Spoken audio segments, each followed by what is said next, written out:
realize we attract some pretty cool people from literally all over the country and all over the world to YBI. I'm not sure that I can ever remember having someone visit us that has such a profound impact on what we all do here. And that's the chairman of the FCC, Ajit Pai. Ajit was appointed by President Obama in 2012 as a commissioner to the FCC, and then in January of this year, President Donald Trump appointed him as chairman of the Federal Communications Commission. He spent about 2 hours with us so far, met about 5 of our companies, took a look at the virtual reality that we're developing here, took a look at one of our additive manufacturing startups, and then just finished a tour of employees of our campus. So, Mr. Chairman, I'll turn it over to you, maybe for some initial remarks. Well, sure. Thanks, Jim, for the introduction. Thanks to. Oh, sorry. Was it easier? Yeah. Thanks to Jim for the introduction. Thanks to the Youngstown Business Incubator for hosting us. It was really an invigorating morning.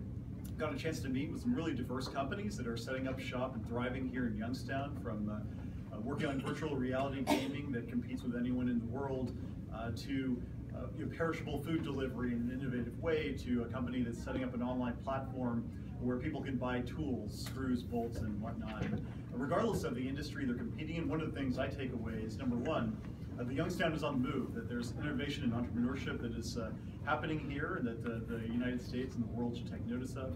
And number two, it really informs my decision making back in Washington, where I have the privilege of serving as the chairman of the Federal Communications Commission. I believe in my core that with a good business plan and a broadband connection, you can really transform entire industries and change the world. And part of the reason why I'm here in Youngstown, part of the reason why I was in Pittsburgh yesterday, part of the reason why I'm going to Cleveland and Detroit later this week, is to illustrate that basic point that the internet really is a game changer, I think, for entrepreneurship across this country. There's no reason why innovative businesses can't start up in places like Youngstown and other areas in the industrial Midwest. And so as part of our mission at the FCC, we want to make sure that internet access is ubiquitous, is high capacity, high speed, it's better, cheaper, and faster for those who are willing to use those networks to build jobs and to execute the business plans. So it's been a terrific morning here in Youngstown. I really thank the folks at YBI for making it happen, and it puts a little more spring in my step when I go back to Washington and make sure that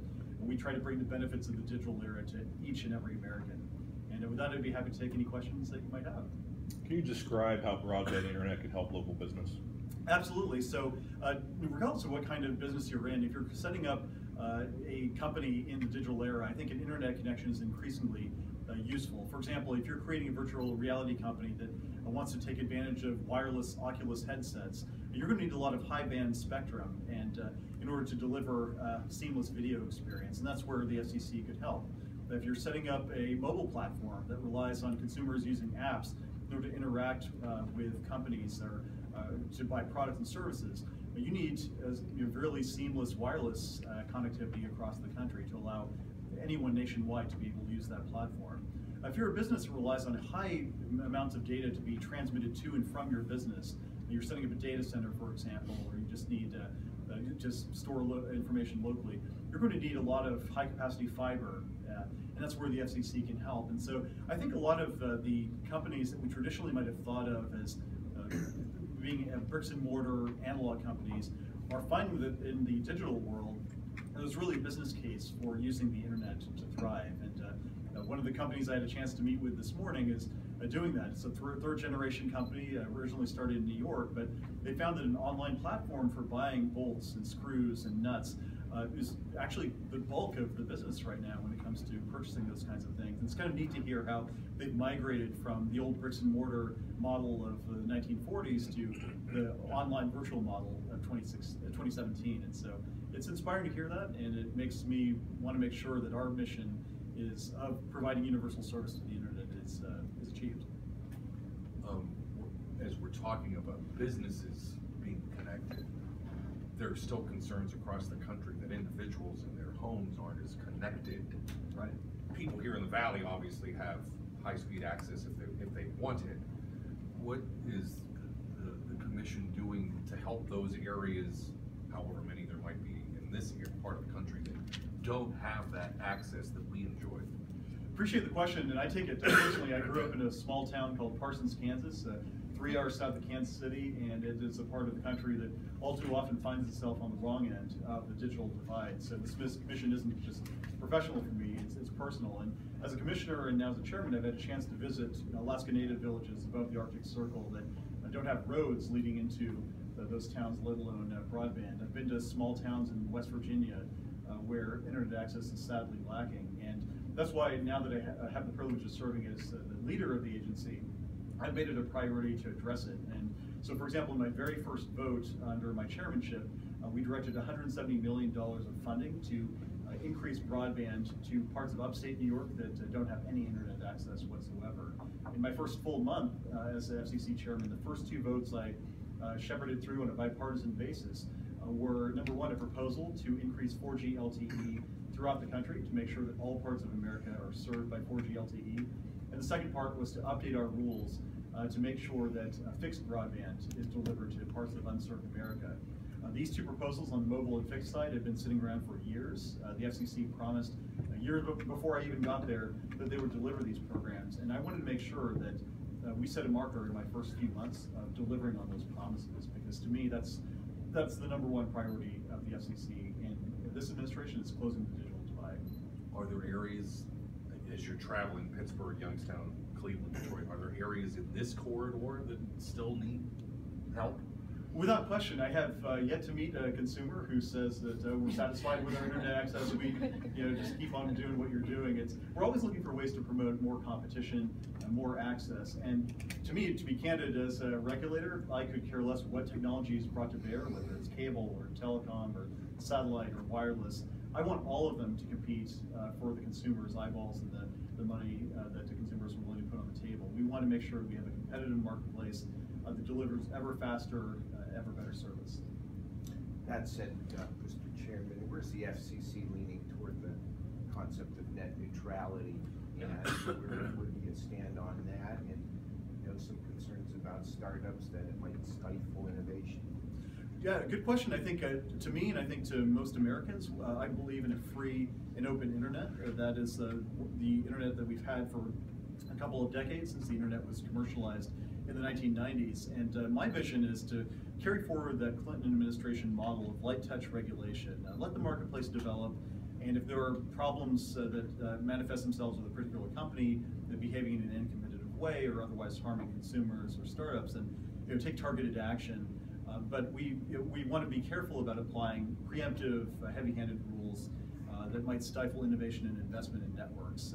One of the things we noticed is that building a broadband network is hard work. It's really expensive.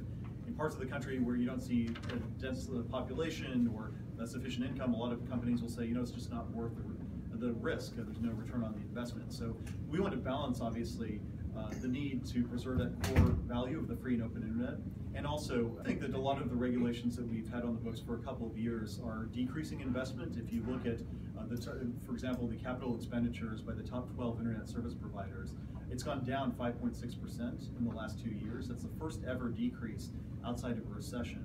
Additionally, those are the big competitors. If you look at the smaller ones, the ones that we want to inject more competition into the marketplace, they've said that they've been holding back on investments, and the wireless internet service providers in particular have been harder hit. And so our goal is obviously, as I said, we want to have a free and open internet where consumers can access lawful content of their choice. But we want to make sure that every competitor, big and small, has an incentive to build networks, including in places where the business case is difficult. Do you know about the Youngstown Business Incubator American Banks before visiting here? Or? I did. So I've had the privilege of being on Mr. Jim Kostler's email list for a while, and I've been following from afar some of the success stories, and in doing my due diligence, as I said, we were originally going to go from Pittsburgh to Cleveland to Detroit, and I made a point of saying, I want to stop in Youngstown to see what's happening at YBI.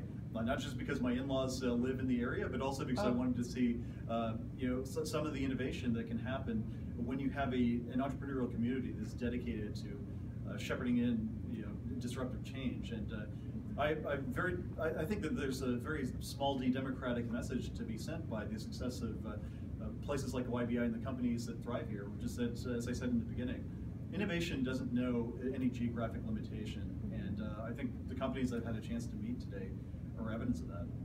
Have you been here before then? I haven't been to the YBI. I've been to Oh Wow around the neighborhood, but I haven't had a chance to stop at YBI before. But I suspect I'll be coming back here again if I have the chance to return to Mahoning Valley. Great. You mentioned that your in-laws are from the area. What, your wife is from here, or what?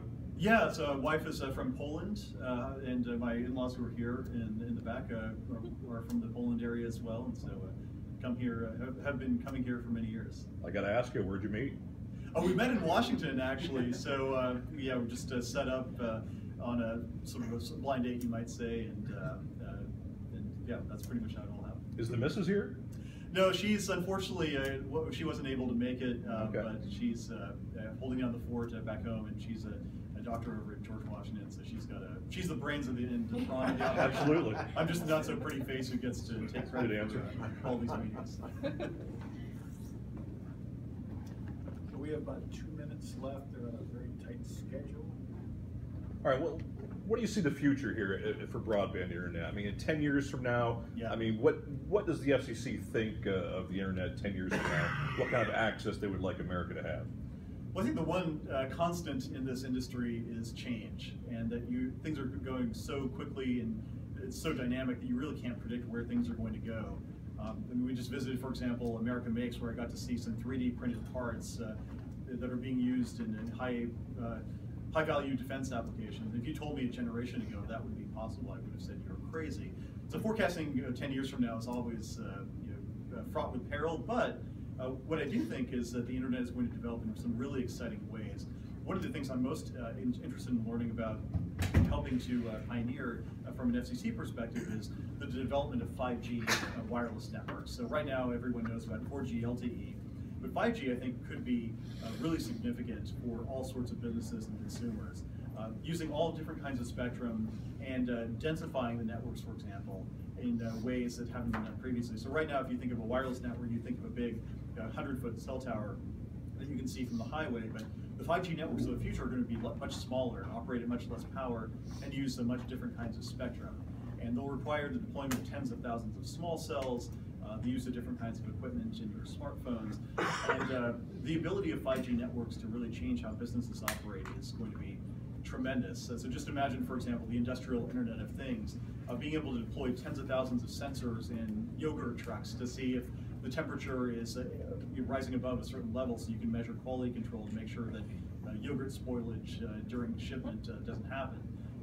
Just multiply that across the various different use cases. It's really exciting. And from a consumer perspective, in areas where wired broadband isn't going to be possible, maybe high-speed wireless networks, the 5G networks of the future, could be a solution. I was recently in Spain, where I got to see a new demo of some multi-gigabit wireless connections that are being done over wireless, and that's a tremendous game changer if you're in rural America and you're never going to find a business case for laying fiber to your home.